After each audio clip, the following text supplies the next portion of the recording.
we need that balance. We need the inward and we need the outward. If you're only inward, you get stuck in what's called the healer's trap, where it's like the only thing you do is work on yourself.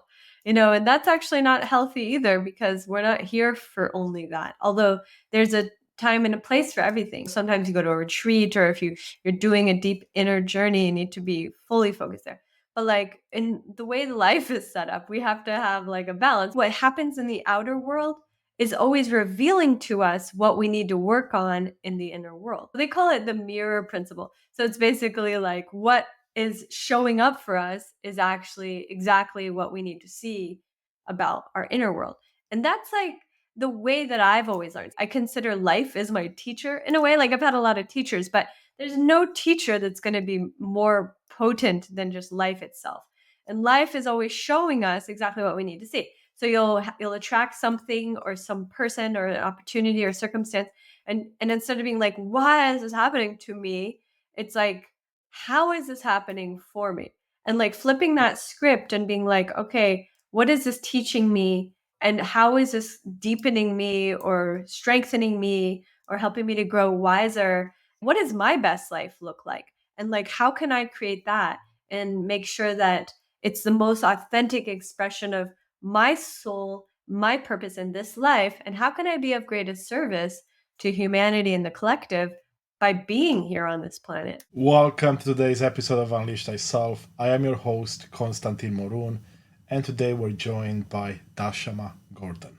She's a mental health and wellness pioneer featured on platforms like ABC, NBC, and Vogue.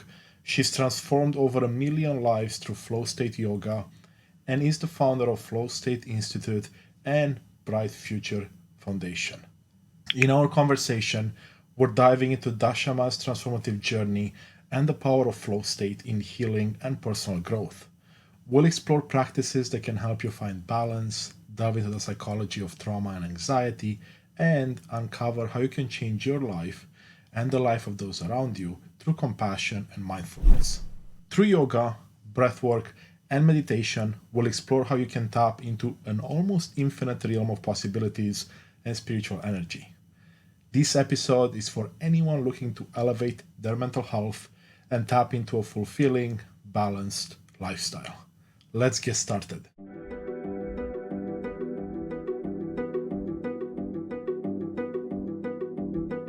And welcome back to Unleash Thyself. I am thrilled to welcome Dashama Gordon to the show and her trusted companion, Amore. Dashama, we can't wait to hear more about the experiences and insights that have led you to where you are today and your unleash moment, the moment you knew you're on your own path to becoming the best version of yourself.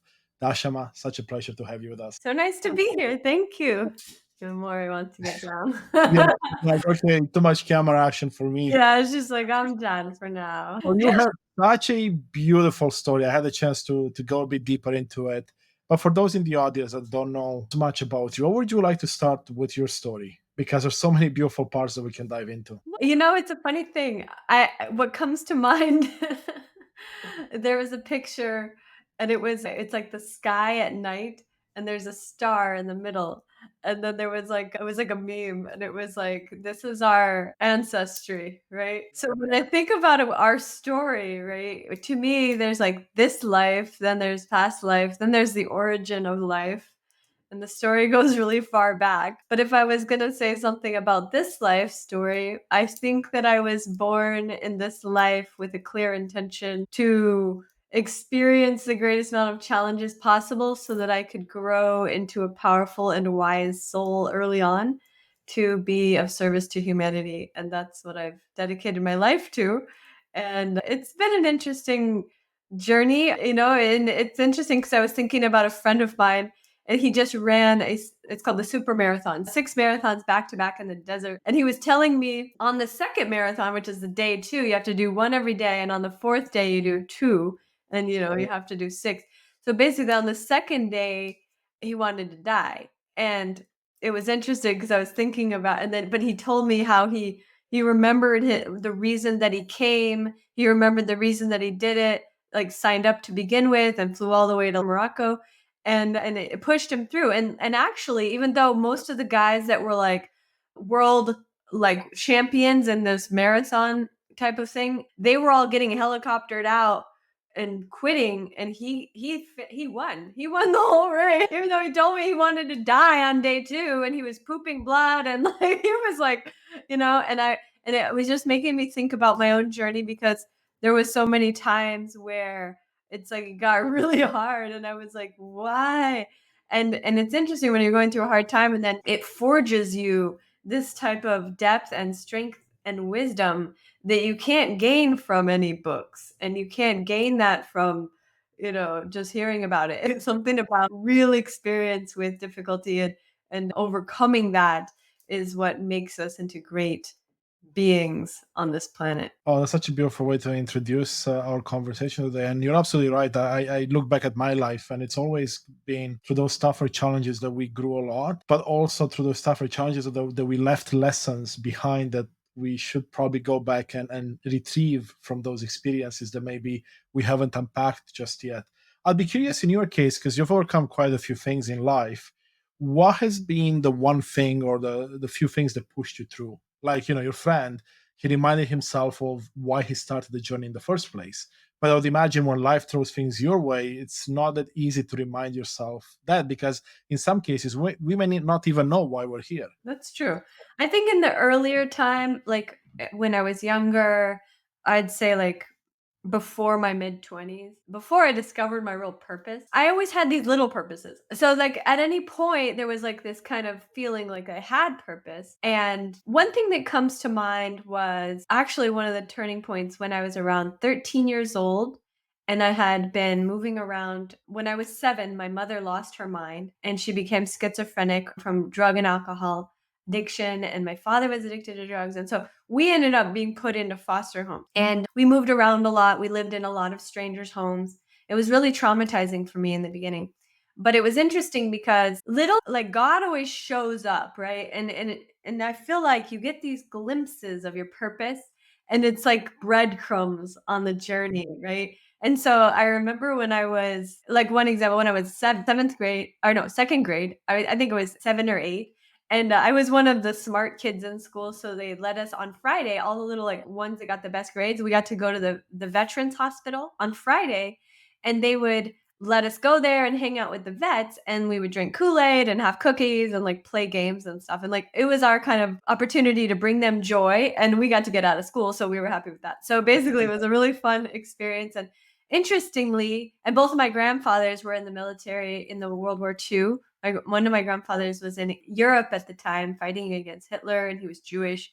So there was like so many things connected to that veterans experience, but I didn't realize. And that was early on. And then later, I remember when I was 13, finally, after many foster homes, we ended up, when my mother's adopted sister took me and one of my other sisters. We have 4 sisters, but two of us got to go to live with our aunt in South Dakota. And it was so interesting because she brought me a book one day. And this book, I feel like, was a turning point of my life in a way, because it was called How to Be Like Women of Influence. And it's 20 greatest women of the 20th century. And had like Oprah and Mother Teresa and Amelia Earhart and Princess Diana. And it had like all the greatest women, and like each one of them had a character trait. And the character trait was kind of like exemplary of what they had really committed their life to being as a character. So like Mother Teresa was love and compassion, and like Amelia Earhart was courage, for example. Each one of them had this amazing trait.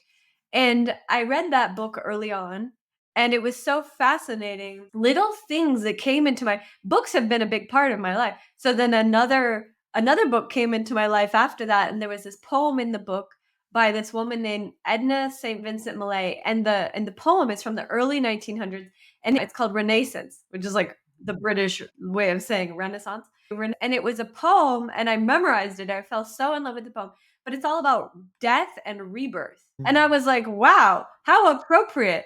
My whole life was this death and rebirth experience. And here I was, the universe gives me this beautiful poem when I'm like 12 or something. I don't know.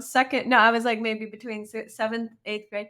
And I was so in love with this poem. I would read it over and over. I memorized it. It's about 10 minutes long.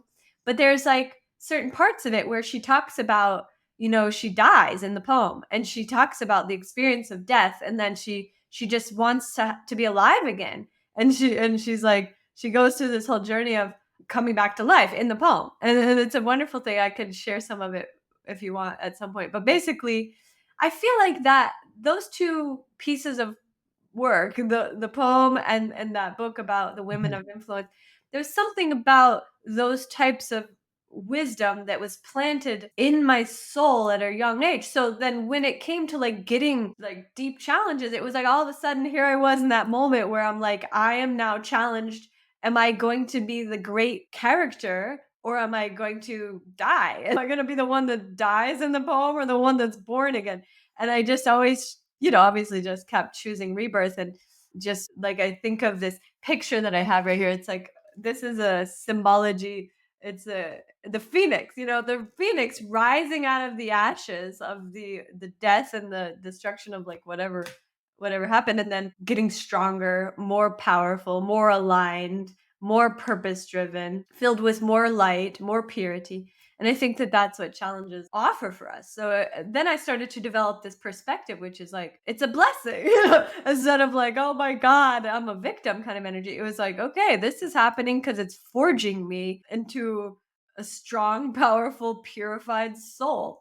So bring it. Wow, what a beautiful story and inspiration at the same time. And I would agree with you. You're absolutely right. The challenges are providing us a chance to be rebirthed, essentially, and the tougher ones anyway. And there's so much to learn from them. What would you say to people these days that face challenges that may seem hard to overcome, but they have to push through because at the end of it is this rebirthing, is this growth that happens? What would you say is something that they can do to make it a bit easier?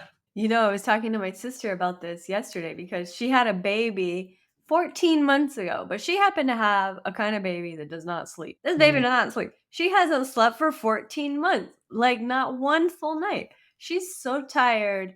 And so I'm trying to help her, and we all go through our challenges. So, but one of the things that helps me, or that I was trying to get her to do something simple, that she can do. And actually, I developed these bracelets to kind of help her do, because she's sitting there nursing this baby all day. So I'm like, okay, breathe. So there's this breathing ritual, but it goes with this symbology that I feel really connected to, and it's called shefa. Actually, it's a Hebrew word. It's a sacred geometry. Do you know this symbology? Have you ever seen it? Some of it, yes. Yeah, it's a Perfect. circle, and then there's like another circle, and then there's like two kind of legs here, and then there's a swirl in the middle. So basically, though, it represents the infinite light, right? We'll call infinite light God, creator, source, right? The infinite energy. And then there's the finite energy, that's us. And so it represents like drawing the energy from the infinite source into us, right? And then obviously we can also send it back, but God doesn't need our energy so much, so we need to bring it down into us and then channel it into whatever it is that we need to manifest and create and do. Like for her, it's nursing the baby, but basically, whatever you're doing. And I feel like this is something that can be very helpful for anybody, because one of the things that's helped me so much over my life, it's been difficult, but I have a very extraordinarily high energy. Like it's so constant that I had to develop a lot of breathing practices on how to deal with it, because it's like always high. And it's like even when I'm tired, it's like still high. So I'm like, okay, so I developed a lot of different breathing practices, and it also goes hand in hand with like how to connect to your soul, your source, your inner being, and be present, and then really like nourish yourself in the way that you need in every moment, which I think is the important thing, because so often we're just like externalizing, we're looking outwards, we're doing, and it's like the state of our inner being is really where it all originates from. Wow, I love that, Dashama. It's me a lot of what I used to be doing, which is like you said, externalizing it and looking externally, giving my power away.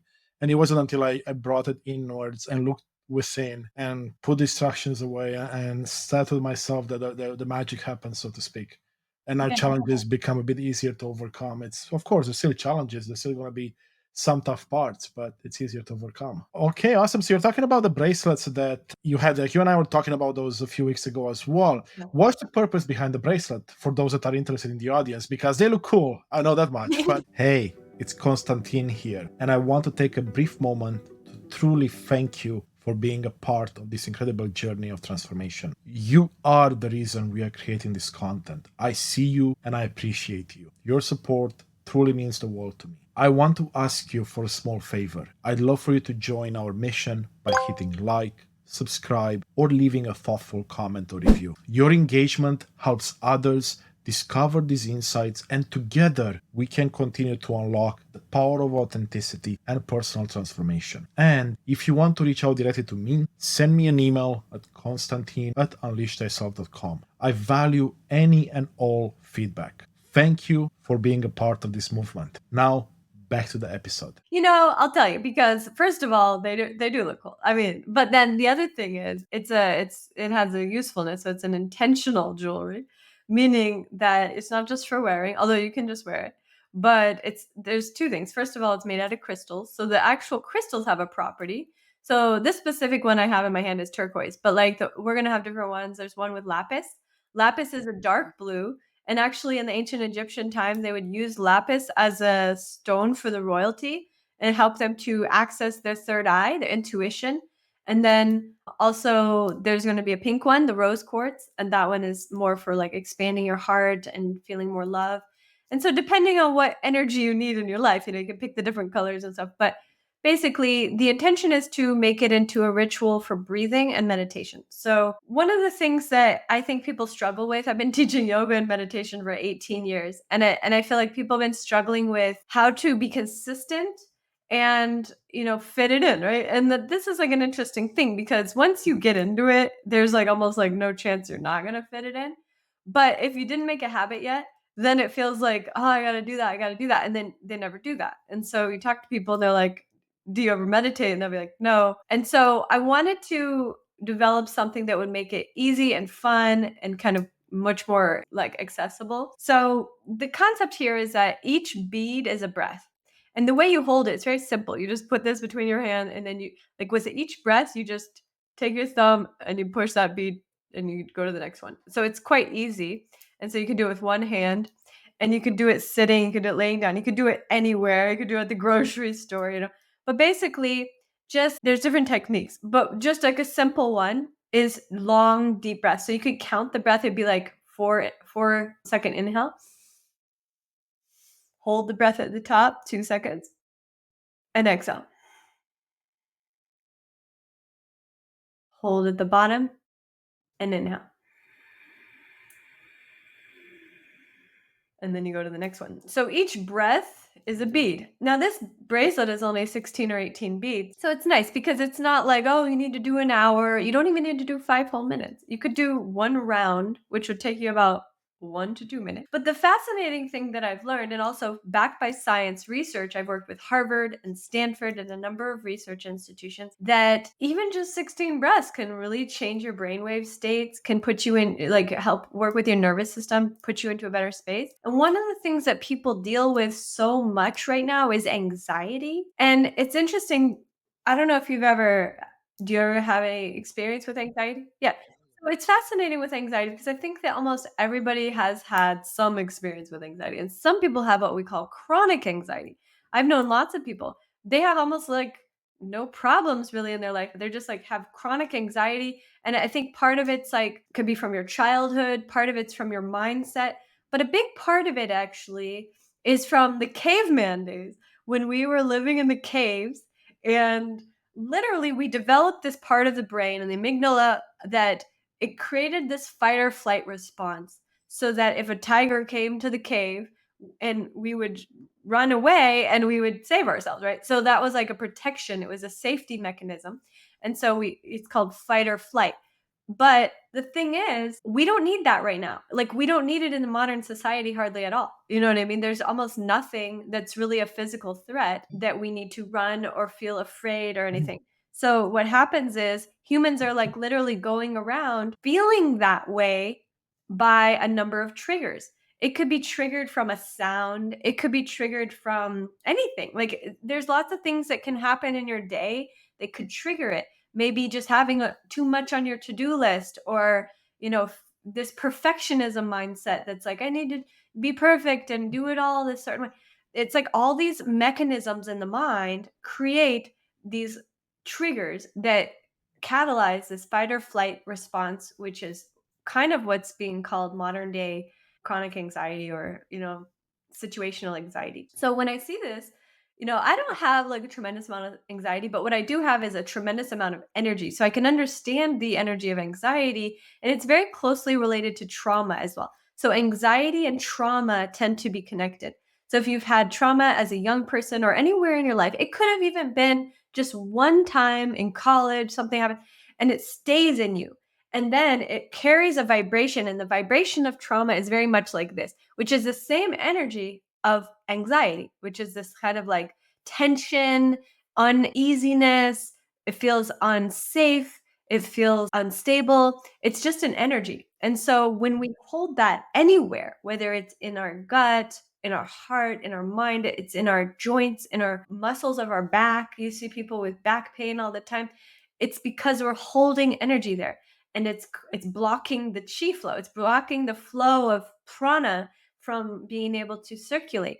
And our body needs to be able to have the proper circulation in order to, really thrive and to live our best life and to be happy and healthy and to be in flow. So ultimately, like when we look at our whole energy and we're like, okay, what is going on here? Do I have anxiety? What triggers it? Do I have habits that help to alleviate that for myself? Do I have techniques in place that help me when it gets triggered and things like that? So it's just like a self inquiry. And we call this mindful living, where you're just mindful of your life and you're noticing little things. And so when I develop little techniques like our bracelets, like for me, it's not just a bracelet, it's not just a breathing technique. It's a commitment to being in that lifestyle of mindfulness and to optimizing our wellness every day. Just like we work out, we brush our teeth, we need to calm our nervous system and breathe and meditate and do yoga and alleviate the stress that builds up in our body, our mind, and in our life, and kind of like keep ourselves in that steady balance. Well, thank you for going there. I love the way you described that, and it's definitely something that I see all around me, friends, family, people I talk to. There's always something to be anxious about because life is not easy, right? And at the same time, you were talking about the amygdala and our response from the past. Well, there's so many things right now that shouldn't trigger the flight or fight response, but it does. And that's where practices like you mentioned help a lot. And I would imagine that's why you're such a big proponent of yoga, meditation, and of course, breathing exercise and other ways to move energy because they can help you with your holistic well-being. So you specialize in yoga, you specialize in meditation, and of course, all the other practices we just mentioned. Would you say that then for someone that's struggling with a lot of things in their life, it is about taking a step back and looking at what practices they do for themselves to, like you said, start moving some of that energy that's stagnating, start looking inwards instead of looking outwards. Yeah, I think there's a really nice balance to be had, because it can also be one directional too. Like some people are looking too much inwards. So you need to find that balance. One thing that really helps me is to have a purpose that I'm focused on outside of myself. And what I like to do is when I'm working with people is to help them to find some purpose, right? Something that they can really channel their energy into, that feels aligned, that feels like passionate, it feels like exciting, at least like a direction to move their energy outwards. And what I find is that we need that balance. We need the inward and we need the outward. If you're only inward, you get stuck in what's called the healer's trap, where it's like the only thing you do is work on yourself. And that's actually not healthy either, because we're not here for only that. Although there's a time and a place for everything. Sometimes you go to a retreat, or if you're doing a deep inner journey, you need to be fully focused there. But like in the way the life is set up, we have to have like a balance, because we have this outward reality of like paying bills or doing our work and whatnot. And so that part of it is super critical. But like, I think what happens in the outer world is always revealing to us what we need to work on in the inner world. So That's the interesting thing. So they call it the mirror principle. So it's basically like what is showing up for us is actually exactly what we need to see about our inner world. And that's like the way that I've always learned. So that's why I think that I consider life as my teacher in a way. Like I've had a lot of teachers, but there's no teacher that's going to be more potent than just life itself. And life is always showing us exactly what we need to see. So you'll attract something or some person or an opportunity or circumstance, and instead of being like, why is this happening to me? It's like, how is this happening for me? And like flipping that script and being like, okay, what is this teaching me?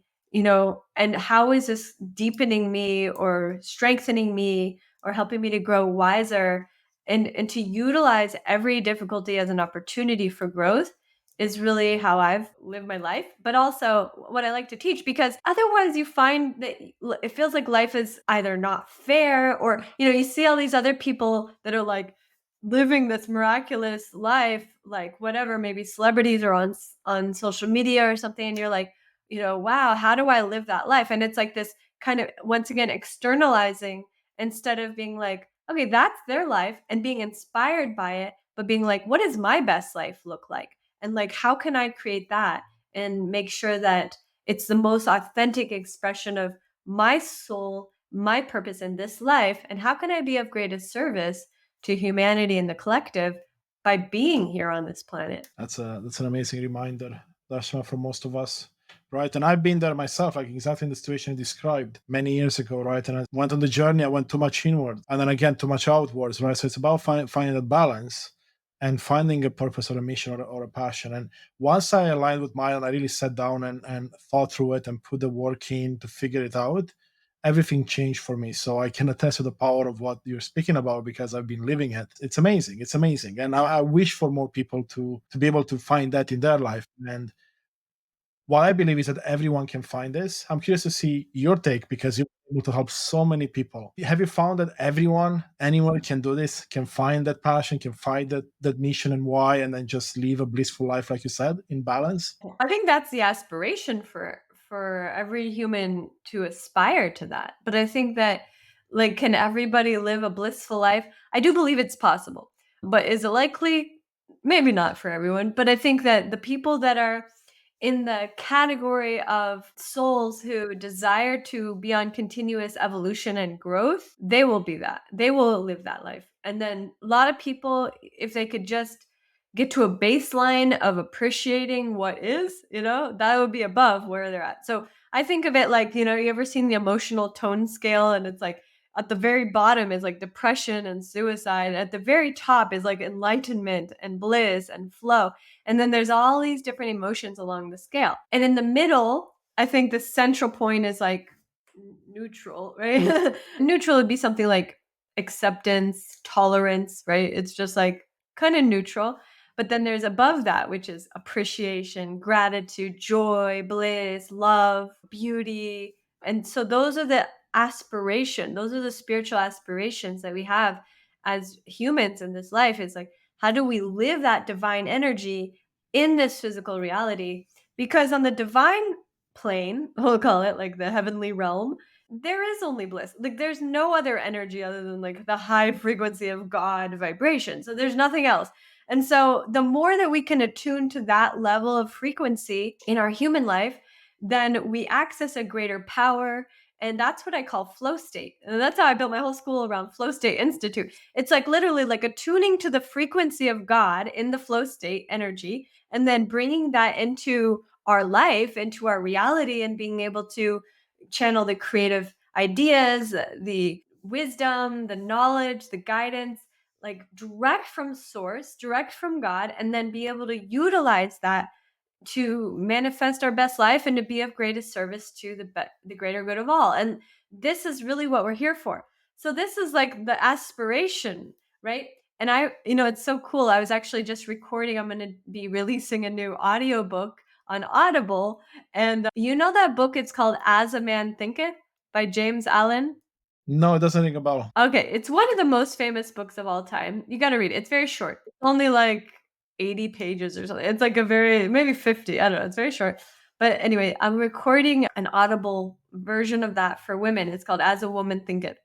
But, it's really amazing. It was one of the first books that really changed my life as well, and it's really interesting. So it's all talking about the effect of thought on your life, right? As a Man Thinketh is the name of it. But basically the idea of, you can cultivate noble, pure thoughts, and like if your mind is like a garden, when you cultivate noble, pure thoughts, these are the seeds that you plant. And just like in a garden, what you plant is what you reap, right? So then the flowers and the fruit will only grow to the quality of the seeds that you plant, right? So this concept that we have to be tending our garden and planting the beautiful seeds, and that's how we're going to create the beautiful life. And so your question, are we here to have a purpose and achieve, bliss? Yes, we are for that. I believe every human can do that. Everybody has the potentiality, but it's a matter of being diligent like that farmer or the gardener and putting the good seeds, weeding out the bad thoughts, the negative energy from your life, and then continuously doing that. It's not a once and done kind of thing.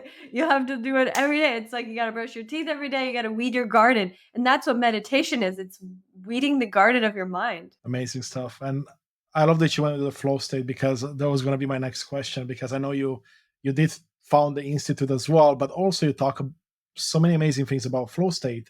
And you gave an example of one of the benefits of being in flow state, right? Being able to bring more beautiful ideas to life. What are some other ways flow state can change your life forever? Because I know we talked about the one where you're in flow state, you connect with divinity, you're able to bring in more ideas, more authentic to you, and put them into practice in life. But there are other ways flow state can change your life, and why we should strive to be in it, right? Absolutely. So when I was describing this like emotional scale, flow is up at the top. So when I was a little girl, I remember I used to be, I was always into like martial arts. I was actually into yoga too, but I used to sit by this river when I was a little girl, and I would watch the river, and actually we would float down the river. So we had a lot of like, I had a relationship to this river, and it taught me a lot about flow. And I didn't know early on that this was like going to become the foundation and the basis of my life work and my life philosophy. But it was so interesting. And then later I was also really fascinated with the Tao Te Ching and like Taoism. And, all of the great masters spoke about this, the Tao, which is kind of another word for the universe, but it's more than that. It's like the universe, it's everything, it's nothing, it's God, it's the open void, it's everything, right? So Tao represents that infinite energy. And so when you think about the Tao, they even talk about it like the nameless, like the one who names it, it's not it, because when you try to put the name, then you're already moving away from it. So it's an interesting thing to try to explain even. But the bottom line is that, so flow state is that connection to that infinite realm.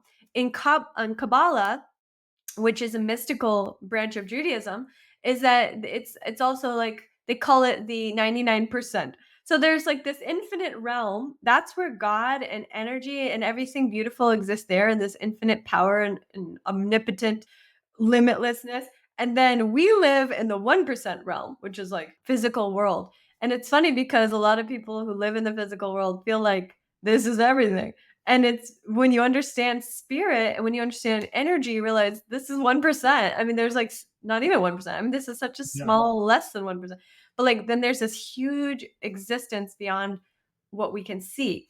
And so, flow state is really on a consciousness level, it's tapping into that infinite realm, and it's connecting to that divine intelligence. And one thing that I learned after teaching, from teaching yoga for 18 years and meditation, was that, you get to a point of mastery with something, you don't have to think about it. Like, you literally don't think, you don't plan, you just channel. I call it channeling. And literally you go, and I could teach a class to like 1,000 people, and I don't even, it just comes out, and I know exactly what to do, when to do it, how to do it, the length that it'll be, and it flows, Yeah. and everybody feels great. And it's amazing that you could get to a point in life that you could do that with very specific skill sets. Like, that's the level of what they call 10,000 hours. That's mastery. But then you could get that way with life. And that's my fascination. It's like, how do you stretch that ability to go beyond your skill set and stretch it into the rest of your life so that whatever is happening, you're just in the field of potentiality and you're open to everything, not blocking any of it, and constantly making the best choice because you're tapped into the higher source that's guiding all those choices. And we just have this knowing that we're on the right path and we're in alignment because we're feeling good and we're bringing goodness into the world. And those two things combined, feeling good and spreading goodness, it's kind of like this magic formula that spirals upwards. And it works the other way though.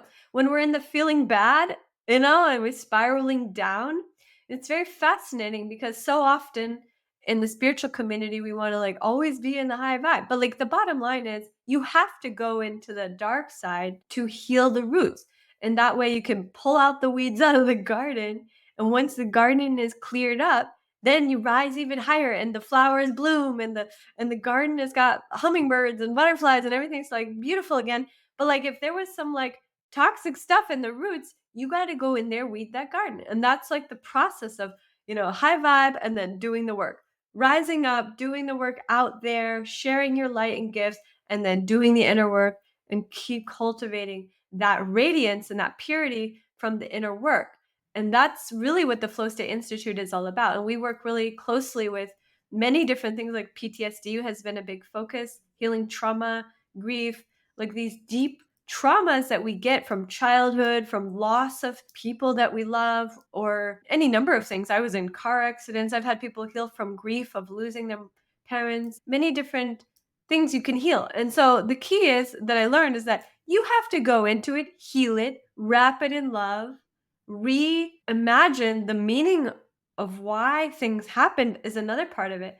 Because if something bad or difficult or painful came into our life experience, like we were talking about a minute ago, because of the mirror principle, you realize it was coming in to teach you something.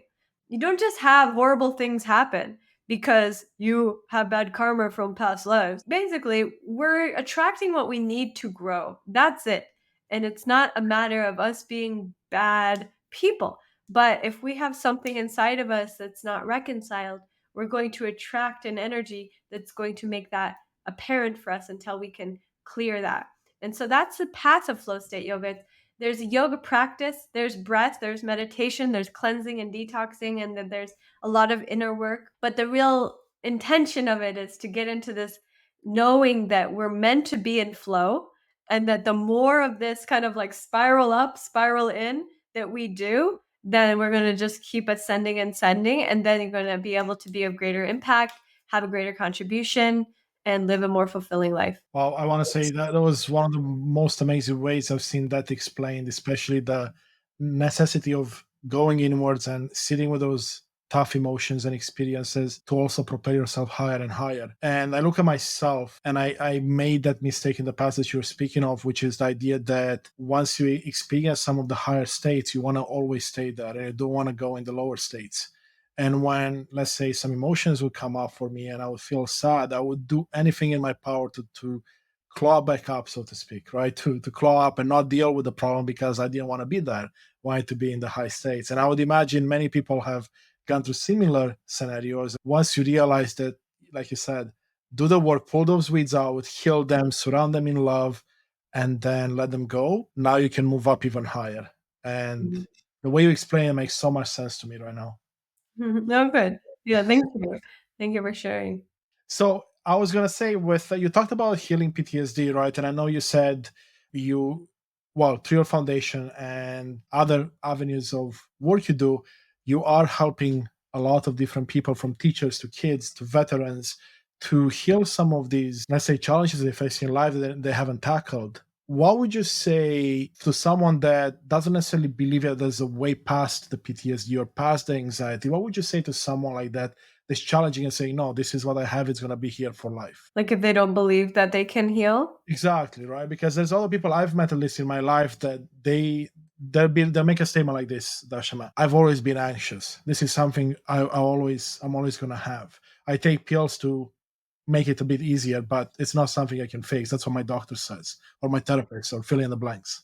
Yeah. I feel like the best way to deal with people like that is ask them a question, because sometimes if you're like, you can do it, and then they're like, it puts up a wall.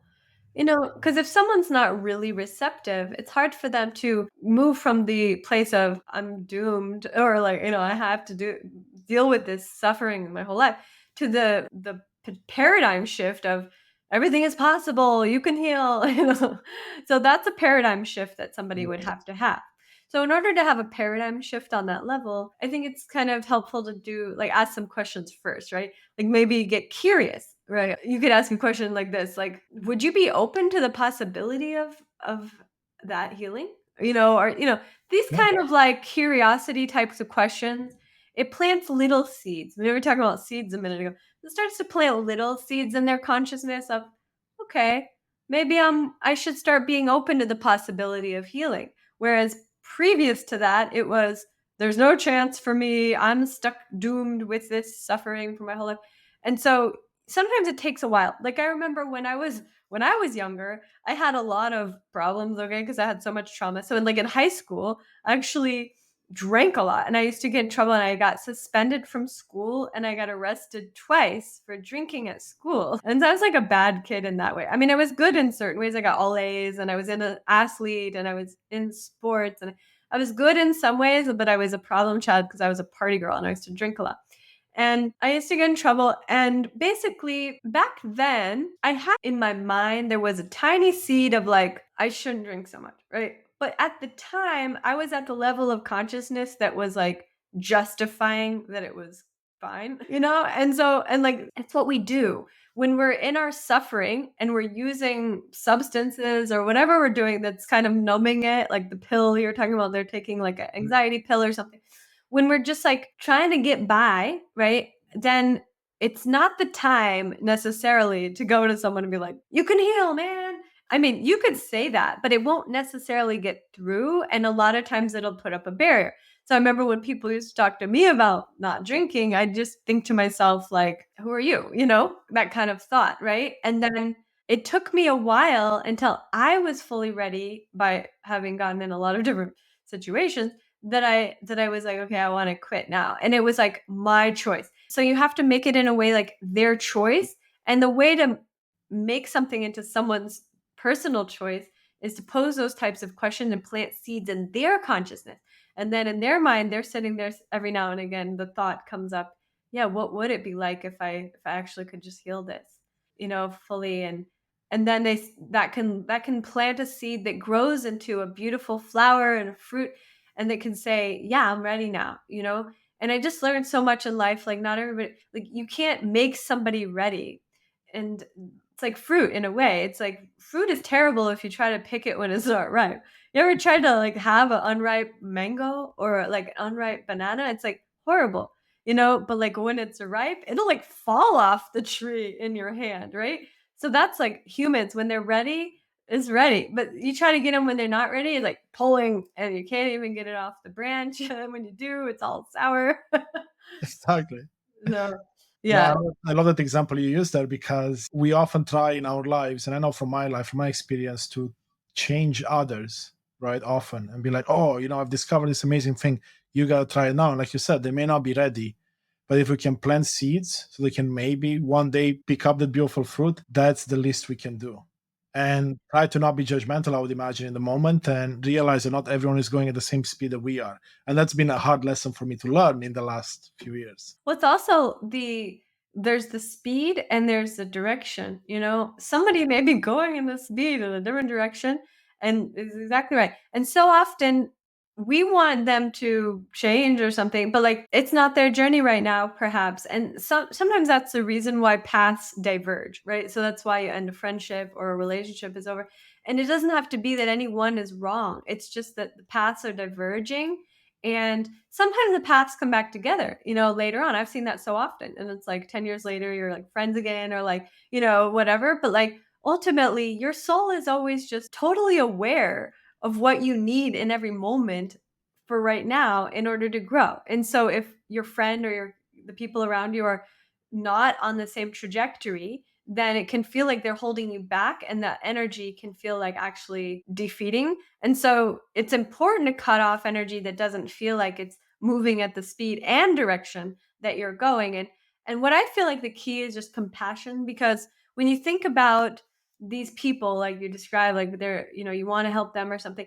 The end of the day, if they don't want help, don't even try. Nobody is going to change if they don't want help. But then the other part of it is, if they don't want help and they're holding you back, now you're also wasting your time trying to water a seed that doesn't even want to grow. You know what I mean? So put that water on yourself or on a different seed, that's going to lead to some kind of fruit. Absolutely. Yeah, that's a great reminder, because yeah, again, I've been there myself. I know exactly what you're talking about, and I'm sure many of us have done that. Well, we have the best of intentions, but the timing might not be right, Yeah. and we're pushing and pushing, and it's just taking a step back and acknowledging that, hey, different paths, different speeds might not be the right time right now. So I really like, and the example you gave with the divergent paths, that makes so much sense, right? Because people grow and then they have different challenges in life and different goals and objectives in the end. Now, yeah, no, that's all amazing, Dashama. So thank you for sharing that. I'm curious to see from your life. Let's look at the last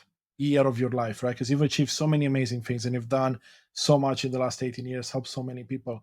What has been your biggest lesson in the last, let's say, 12 months? This last year was, I would say, the hardest year, probably the second, not the probably the second or third hardest year, only because I had some really hard years.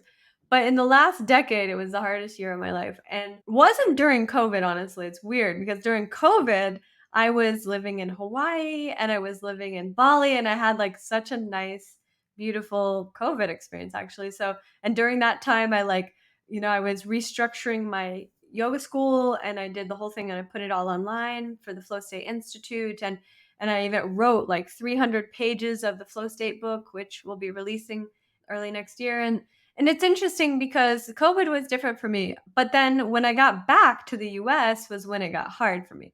Because first of all, because I had come from like this bubble, like I was living in like a bubble of like heaven, and then I came and it was like humans and like life, and it was America. America's so different than Hawaii and Bali, although Hawaii is part of America, but it's just a different world. And so like living in the world again brought so many deep things up for me, and I realized one of the things that needed to be healed was my root chakra, because I had traveled so much for, at least 12 to 14 years of just directly like traveling a lot and not staying in one place that much. Now, some places I would stay a while, like I stayed in one place 3 years, a couple places, but none of them were like 10, 20 years. It was like the longest was 3 years. And then there was like most places was like 3 months, 6 months maximum. So I was like constantly traveling. I was leading retreats. And COVID changed my life because I was leading retreats predominantly for my income.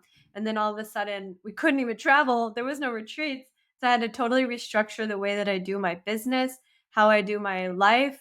And it brought up so much inside of me. And then on top of it, all these other things happened. Like I was going to do this big festival at this hotel in Miami Beach. And I put my heart and soul into producing this festival. And I had all these celebrities and friends and spiritual leaders were all confirmed to be involved. And then, like 2 weeks before the event, which was last June, the hotel canceled the event. And they said Drake, who is one of their big clients, the rapper, they said he wanted to do a private concert in the same location and that I was going to do my event, and that because he was one of their $1 million clients, that they needed to prioritize him. So they canceled my event. And I put in like $100,000 and like my full time for like literally I was up till like 1 a.m. every day for like almost 6 months. I was so tired, but I was like, it's gonna be worth it. And then it just all fell apart. And it just, I mean, I don't like to use the word destroyed me, but like it felt like that. At that time, it was like I was going 100 miles an hour and I hit a wall, is what it felt like. And I was like, what? I wasn't expecting it because these were people that were like my friends that were like part of it and stuff, lots of people. It made it like kind of did a lot of things. So it kind of gave me this wake up call, which gave me this realization of like, I want to do my life in a different way, I guess was the starting point.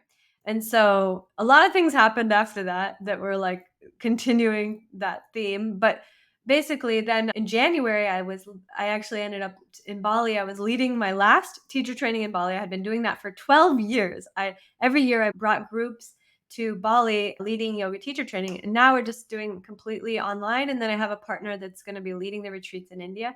But basically, I did the last retreat there in January, and then it was just like, Murphy's law, like anything that could go wrong does or whatever. So like during the retreat, one woman, she just like lost her mind, like literally, and she stripped off all her clothes, threw herself on the concrete. They had to take her to a mental hospital. No reason. Like it was just insane. I've never seen anything like that in my 18 years. She just had a mental lapse of sorts. And it was just an interesting thing because I feel like the universe was giving us all of these signs, and like for me, the sign was this is the completion. And I guess I kept holding on to leading retreats because it was such a part of my identity. It was such a part of my life. And I enjoyed it fully, traveling like that. But then the universe was like, no, you're done, you know? And then it was like the number of things that happened that were just like showing me you've completed this journey. Other people can lead these retreats now. You can do a different direction. And I came back, and that's when I really started focusing on this initiative with the military. And it was interesting because that whole experience, it brought to my awareness and memory about the importance of helping people with PTSD and helping people with trauma, because no one will just lose their mind and do all that kind of crazy stuff unless they have some deep traumas, right? So like for her, that was the main thing. And so I realized that I really want to be able to help people in that, but in a different capacity. So not in a live retreat setting, but like in the online, trainings that I do. It's a lot safer for me to not be in the physical vicinity, but to still be able to help people. And I realized that like I was being prepared for this in terms of like all the work that I've done with mental health and PTSD and helping people heal, and just to do it in a different way, to do it with a very targeted group, with the military specifically, and also the children. Those two groups are very dear to my heart. And so I'm feeling so excited about the new shift and focus. And there's been so much receptivity around it. I'm really, really grateful. Like today I got to talk to the founder of it's called the Purple Heart Foundation. Yeah. It's so cool. They give these awards and everything for the people that actually got injured even. So that's even more, but the people that sacrificed their life. And I felt a real deep connection to that too, like people that sacrifice their life for service.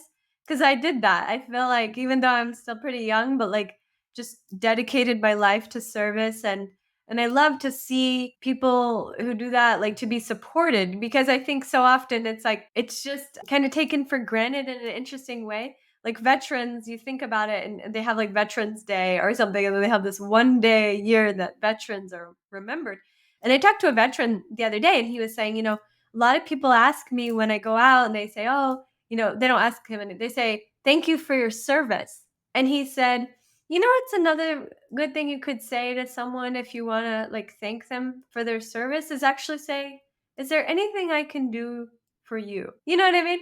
Because it's like so often it's like, thank you for your service. It's like very flippant. It's like, okay, it's like when you say, hi, how are you? But you don't really want to hear how they are. Like that kind of like inauthentic non-intimacy of connection where it's like, I don't really care, but I want to sound like I do by saying thank you for your service.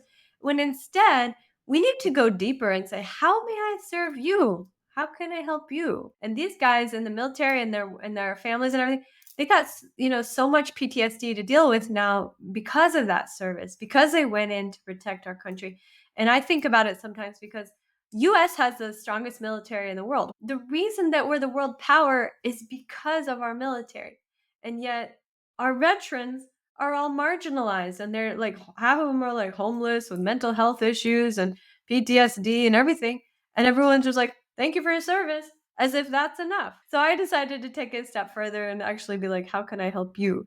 And so I'm excited about being able to actually really give back in that way. Wow, what a beautiful story, and a stark reminder that despite all the progress one does in life, like you said, if you don't pay attention to the clues the universe leaves for you, you can leave opportunities behind. So, for example, in your case, if you had doubled down on the event to find a new venue to go through that, or let's say the Bali experience, double down and do another one, you would miss out on these other opportunities. because you're forcing something that may not feel natural just because of what you did in the past. That's exactly right. This is the flow state right there. That's perfectly described. It's a flow state of like knowing the guidance. It's showing you the next step. You don't need to push it, force it. It's literally always being revealed. So if you just ask, one of my favorite speeches by Oprah, and she was sharing about her morning ritual, and she said, all I do is I ask God, I say, show me the next best step for my life, and that's it. And every day, and she just asked for the next step, and that's how you build a beautiful life. And another way that I heard it said, which was so nice, was Will Smith, and he was talking about, someone asked him, how do you build this like magnificent career that you have built, like immaculate level of just creative genius and talent and extraordinary contribution. And he was like, when you set out to build a wall, you don't try to build the whole wall. You build one brick at a time, and every brick you just put it the perfect best way you can. And that's how you build a big beautiful life. And I always think about those two concepts because it's just the guidance. So the guidance was telling me no more retreats. The guidance was telling me the event thing was a no. The guidance was saying this, that, the other. And it's like I've had the experience where I didn't listen, right? Where I got the guidance and didn't pay attention, or just chose my ego or my will over the will of God. And then that was always when I suffered. Always. And it just drags out the suffering, because then I'm like trying to make something like a shoe fit that doesn't fit, or trying to make something happen that's not meant for me or meant for you. So if you're pushing, if you're trying so hard, it's one thing to work hard. I think working hard and trying hard are two different things. Trying hard is where you're trying, you're not making any progress. Hard work, usually you can see the progress pretty quickly. You see support showing up. I remember when I first started with my yoga teaching, I never intended to be a yoga teacher. The reason I went to yoga teacher training 18 years ago is because I was really depressed. I had no purpose of life. And I was like, I lost all the joy in my life, and I had burned myself out because I was working two jobs and I was trying to build this American dream. And I had this house on a golf course with my ex boyfriend, and I had like this American dream kind of life. And what happened was I was so burned out, I was so depressed. I had zero joy in my life, and I was just laying there in bed crying, and one day and I said, what would bring me joy back to my life? Just got to ask yourself these questions. And it was like the answer I got was, movement. I needed to be in the movement. I needed to move my body, move my energy, and I need to serve and help people, and to do it in a way, hopefully, that we could be outside sometimes. I had this formula that was coming. And so then I was looking for inner peace one day, and I Googled inner peace, and I found a yoga teacher training. And that's how I was guided to the yoga teacher training. And it ended up changing my whole life. I did not intend to be a yoga teacher. I went there just for my own inner work, my own inner peace.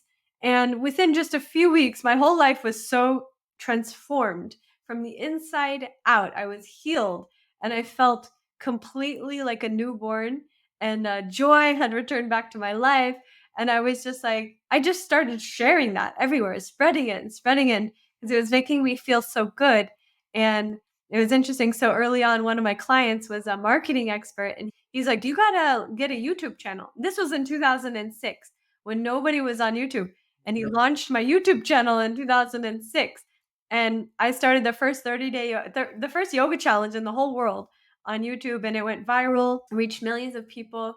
So it was interesting because I feel like early on, those experiences showed me this is the path, like this is the right way. Like when you see a lot of support coming in for what it is that you're doing, I feel like that's God showing up, being like, this is the way, like little breadcrumbs, big breadcrumbs, a big gust of wind, whatever you need. But just feel the flow in that direction, and you're guided to the right destiny. And when we're in the wrong path, which is being out of flow, that's when it's like nothing's working. There's no movement. Energy is stagnant. We're not feeling joy, And so it's always like energy, but just to read the energy in our life is really the guidance system that we have. Yeah, absolutely. And another beautiful example right there from your own life. I mean, it's almost to me sounds like it's the idea of trusting that if something shows up in your life, there's a reason behind it and you can find it and trust it for your higher good. Like in your example, right? Like you trusted that the bodily experience was there to teach you something and to let go. You can move on to something else. So it's such a beautiful reminder. That's something I struggle with because I've always wanted to control things in my life. So trusting feels unnatural to that, right? So Yeah. how do you let go more and more and realize, wait a second, it's always been okay. So it's gonna be okay. Trust a bit more and don't control every scenario because you're gonna blind yourself from various opportunities. Exactly. Control is always a myth. It's a funny myth because I don't know where we got the idea that we can control life. That's so funny, right? It's like what part of life can we actually control? We can organize things, right? But like control is a myth. And so the idea that we can allow, we can trust, we can have faith and know that as long as we're doing good and focusing in a positive direction, that we will be supported. And if we're not in the right direction, we'll know because we won't be supported. Yeah, absolutely. I love that. I love that, Dashima. So I know we're close here on the hour. It's been such a beautiful story. I've learned a lot. You got me thinking about some things that I have to go back to now that I may have ignored lately. So thank you for that. Let's tell people where they can find more about you if they want to connect or get one of your bracelets, or of course sign up to any of your programs. What's the best way to connect with you? Thank you. Yeah, the bracelets, we're getting ready to launch this big initiative. It's at brightfuture.org. Brightfuture.org is my nonprofit, and I'm super excited. We have a whole bunch of stuff that we're getting ready to release out to the world. One of them is our meditation bracelets that I talked about. We also have these beautiful Egyptian lotus oil. This is a amazing blessing that we're created. It's like these oils that you can either use it to smell it as a meditation. You can use it on your skin. You can even use it in your hair. There's a lot of uses for it. But basically, we have one for the hair, one for the skin, one for meditation. We even have one that is an intimacy arousal oil for, tantric experiences. But basically, lots of different things. We even have a spray, like a hydrosol. And it's all for like getting into a euphoric state because Blue Lotus is known as an aphrodisiac and it evokes a feeling of euphoria. And we're going to be also launching a whole line of supplements, which I'm excited about for gut healing and digestion and bliss and all sorts of stuff. So, anyway, all of this is going to be coming out on the website at brightfuture.org in the next couple of weeks. And yeah, so go on there, connect with us. We have a really special thing that we set up. It's called the Build a Box. It's like a BFF gift box. And what you can do is you can pick out little items and we can send it to your friend. So it's like a way to send gifts to your friends, your colleagues, your family, and you can pick anything from the store. We'll put it in the box, even with a custom note, and mail it to your friends and family and your colleagues for their birthday, their holiday, and special occasions. And it's a way that we've created to not only raise awareness about the mental health and the different programs that we have, raise funds for that, to offer scholarships and grants for our students, but also to provide beautiful wellness related gifts for you and your family too. That's awesome, Dashima. Thank you so much. And before I let you go for the day, is there anything else you'd like to share with the audience? I know we've covered a lot, but is there anything that comes up that you want to share? I feel like the key to life is live in your heart. And the more we surrender into that, doesn't matter what's going on outside of us. And even when the storms are raging within, trust and remember that God is always with you and that you are infinitely, eternally loved, supported, protected, and guided every step of your way. You are here for a divine purpose, and your purpose is greatness. So stay connected to God and to love, and all will flow. What an amazing way to end this. Again, Dashima, such a pleasure. Thank you so much. Namaste. Thank you so much for joining us on this exploration of personal transformation. Your presence and engagement are at the heart of what we do, and I sincerely appreciate you, your time, and thirst for knowledge, inspiration, and empowerment. Please consider showing your support by hitting like, subscribe, leaving a comment, or writing a review. Your engagement not only fuels our mission, but also helps others discover these insights. For more daily guidance on personal transformation across the mental, emotional, spiritual, and physical realms, be sure to visit our website at unleashthyself.com. You can also find us on Instagram at Unleash Thyself Today, TikTok and YouTube at Unleash Thyself, and there we post daily content designed to inspire and empower you on your journey. If you have any specific thoughts, questions, or feedback, I truly value your input. Or if you'd like to have a conversation with me or work with me, please feel free to email me directly at constantin@unleashthyself.com. I would love to hear from you. Together, we're building a community united in authenticity and purpose. Once again, thank you for being a part of this movement. Until next time, continue to embrace your true self and live a life on purpose, with purpose. See you in the next episode.